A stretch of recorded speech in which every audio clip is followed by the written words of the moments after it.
Questão de procuração. Procuração é uma outra coisa que confunde muito a galera, né? A gente estava falando, você falou da questão da procuração, confirmar a procuração em outro cartório, né?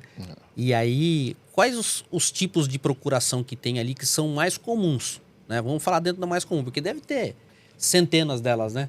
Se a gente for falar de todas elas, a gente vai precisar pelo menos aí de uns 15 Tem. episódios. Aí nós estamos no primeiro, nós vamos precisar de mais uns 15 para poder falar só de procuração. Mas as mais utilizadas ali dentro do cartório, as mais comuns. Então, a procuração, eu costumo dizer para os corretores que eu atendo, para eles sempre deixar o cliente ciente que ela não é um negócio jurídico, tá? Então, tem que estar bem claro isso na cabeça do corretor. Então, eu sempre oriento, falo, olha, avisa o cliente que não é um negócio jurídico. Então, existem algumas maneiras de você otorgar a procuração. Tem muita gente que faz uma negociação, né? Assina um compromisso de compra e venda, ele não quer ter o custo de otorgar a escritura em nome dele. Então, ele pega uma procuração desse antigo proprietário, né, para poder fazer a venda desse imóvel. Existem algumas maneiras de se fazer sim. A maneira mais assertiva é você especificar o bem, né? Você descrever o imóvel que você está vendendo, a matrícula, bonitinho, e deixar ciente que não é um negócio jurídico, que ele tem que fazer essa venda rápida. Porque a procuração, né, se de repente a parte que passou essa procuração tiver alguma desavença com ele, ela pode revogar a qualquer tempo, ela pode ir lá no cartório e cancelar essa procuração. Na falta dele, né, um falecimento, essa procuração, então, perde o efeito também. Então, existem alguns riscos para a pessoa que vai, né, vender o imóvel dessa forma. E fora também que tem a questão do lucro imobiliário, né? Então, logo se eu comprei o imóvel, né, do antigo proprietário por um valor 400 mil, hipoteticamente falando, né? E eu vou vender novamente no nome do antigo proprietário por um valor superior, né? Suponhamos aí que a gente vende por 200 mil a mais do que foi o combinado lá atrás. Então, logo vai ter um ganho de capital, né? E esse ganho de capital vai ficar em nome do antigo proprietário, porque eu estou falando em nome dele, eu estou fazendo a transação em nome dele. Tá representando Tô ele naquele ato, ele né? naquele ato, entendeu? Então, tem que tomar esse cuidado.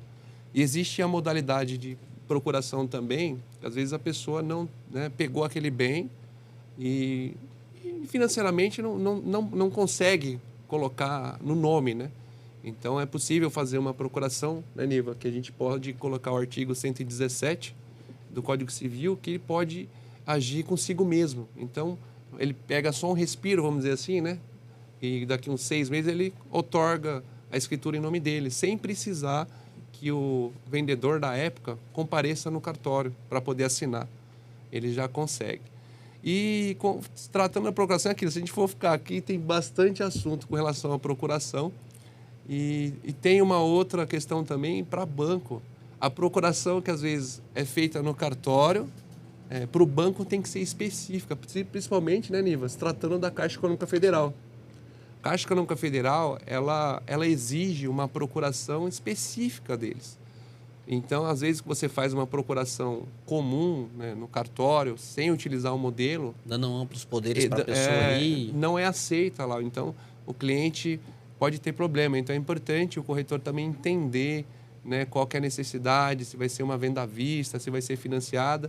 Eu já tive situações que eu fiz as duas procurações, porque quando você pega esse tipo de negociação, você não sabe, né, se o cliente vai comprar, é um cliente que ele vai financiar ou se ele vai pagar à vista. Então, geralmente, faz as duas procurações, né? Utiliza uma procuração para o caso à vista e utiliza uma outra procuração em caso que for financiado. Então, tem que só se atentar a essas questões aí, porque para não prejudicar quem vendeu lá na época, né? Ajustar muito bem, para não ter um problema aí com ganho de capital, né? Porque vai no nome do antigo proprietário. E tem também a procuração, né, Niva? Aquela procuração em causa própria. Em causa própria. Que, sinceramente, é pouco utilizada, né, Niva? É um ato não muito usual, né? Mas, assim, existe, ela pode ser feita, mas é uma procuração que ela serve de título, né? Ela pode ser registrada, desde que se observe ali as formalidades legais daquele ato, né? Alguns casos, recolhimento de TBI, se o imóvel está livre, né? Tem tudo. Ou seja, para que se faça uma procuração em causa própria, é como se você vai analisar os mesmos documentos para a outorga de uma escritura. Se tem algum vício ali, algo assim... De repente é mais fácil fazer uma escritura e registrar depois do que fazer uma procuração em causa própria. Mais especificando sobre a sua pergunta, assim, o que mais se usa hoje, assim, as mais recorrentes, procuração de venda de imóvel, procurações, às vezes a pessoa vai viajar, vai morar fora, deixa uma procuração de plenos poderes para o pai, para a mãe, né? E uma coisa também que é bom lembrar, às vezes essas pessoas mais antigas, eles vão no cartório e outorgam uma procuração, e tem muita gente que acha que ele não vai poder fazer mais nada. Né? Tem muita gente que fala assim, eu não vou poder fazer mais nada. Mas não pode. A procuração é só um ato permissivo, né? Então, você outorga a procuração e você continua mantendo os seus poderes ali, digamos, né? Você pode gerir, administrar, fazer o que quiser. Né? Então, a procuração é só um ato direcionado para uma terceira pessoa, para que essa haja no seu nome ali, né? E pratique ali os atos que você não tenha condições de executar, né? Na ausência, enfim. É isso. Porque, inclusive, na hora que a gente estava aqui um pouco antes de começar o podcast, né? A gente estava falando dessa questão de procuração, né? E uma situação que aconteceu com a minha esposa, que ela teve um caso lá de um cliente dela, que o cara deu a procuração, aí não faleceu ninguém, mas ele divorciou da esposa e casou com uma outra pessoa. E essa outra pessoa não quis anuir a nova procuração ali. Isso acaba complicando numa negociação também? Sim, sim.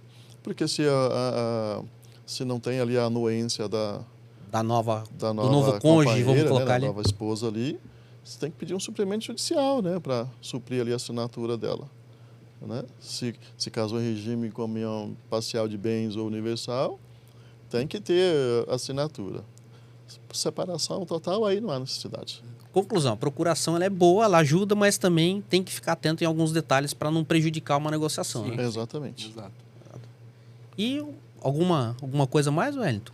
Sobre procuração? Sobre a procuração podemos falar, Podemos falar também quando eu outorgo uma procuração para o Guto, né? E se o Guto faltar, né? A procuração não tem, né? O Guto pode renunciar à procuração também. Eu posso não querer o Guto administrando ali alguma situação minha, e o Guto fala, não quero ser representante do Nivaldo, né? E o Guto vai lá e renuncia. Você pode renunciar à procuração parcial ou total. Uhum. Eu posso revogar parcial ou total também, né? E se o Guto precisa vender o meu imóvel e o Guto não consegue ir no lugar para fazer no cartório, você vai lá e usa um subestabelecimento. Você transmite os poderes daquela procuração que eu lhe outorguei para uma terceira pessoa, tá?